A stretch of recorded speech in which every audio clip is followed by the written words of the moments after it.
Existe algo curioso na forma como discutimos ideias hoje. Quase todo mundo diz valorizar o pensamento crítico, mas na prática existe uma expectativa silenciosa de que cada pessoa mantenha sempre a mesma posição. Se alguém muda de opinião, a reação costuma ser imediata.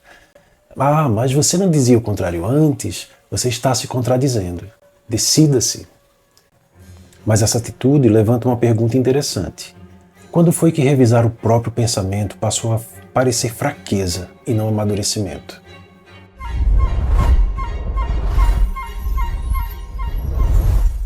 Durante grande parte da história intelectual, mudar de opinião não era considerado problema. Pelo contrário, era sinal de que o pensamento estava funcionando. Um exemplo clássico é o próprio Sócrates. Nos diálogos registrados por Platão, Sócrates não se apresentava como alguém que possuía respostas definitivas. Ele passava o tempo questionando posições estabelecidas, inclusive as próprias. O método socrático consistia justamente em testar ideias por meio de perguntas até que elas mostrassem suas inconsistências. Pensar significava revisar crenças. Essa atitude aparece em uma frase famosa de Sócrates: "Só sei que nada sei". A frase não era humildade retórica, era uma posição filosófica, o reconhecimento de que as certezas humanas são sempre provisórias. Séculos depois, o filósofo Karl Popper desenvolveu uma concepção semelhante sobre o conhecimento. Para Popper, o avanço do conhecimento não acontece porque acumulamos certezas, mas porque eliminamos erros. A ciência progride quando teorias são testadas, criticadas e eventualmente abandonadas.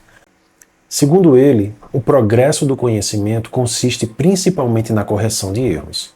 Ou seja, mudar de ideia não é sinal de fraqueza intelectual, é condição do pensamento. Se ninguém revisasse suas posições, a ciência, a filosofia e até a política ficariam congeladas. Então, por que hoje mudar de opinião parece tão difícil? A razão é que opiniões passaram a funcionar como identidades. Em muitas discussões públicas, especialmente nas redes sociais, não estamos apenas defendendo argumentos, estamos defendendo quem somos. Uma posição política, moral ou cultural passa a ser percebida como parte da nossa própria identidade. E quando a identidade entra em jogo, a discussão muda completamente. Se mudar de opinião significa perder, admitir erro ou trair um grupo, então revisar ideias se torna psicologicamente arriscado.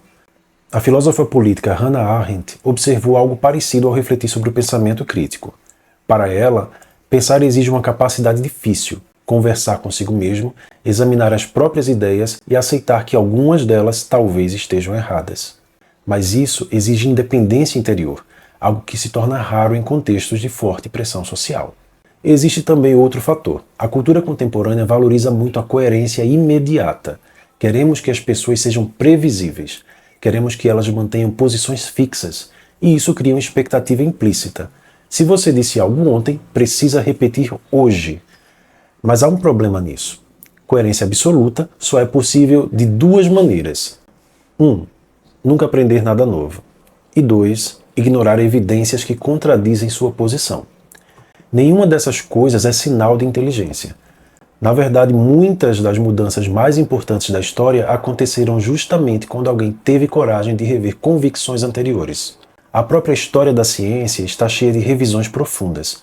O modelo geocêntrico, por exemplo, que colocava a Terra no centro do universo, foi aceito durante séculos. Só começou a ser questionado quando astrônomos como Nicolau Copérnico e depois Galileu Galilei apresentaram evidências diferentes. Aceitar essas novas ideias exigiu que muitas pessoas abandonassem crenças que pareciam absolutamente certas. Outro exemplo aparece na filosofia moral. O filósofo britânico John Stuart Mill defendia que o progresso intelectual depende justamente da possibilidade de questionar ideias dominantes.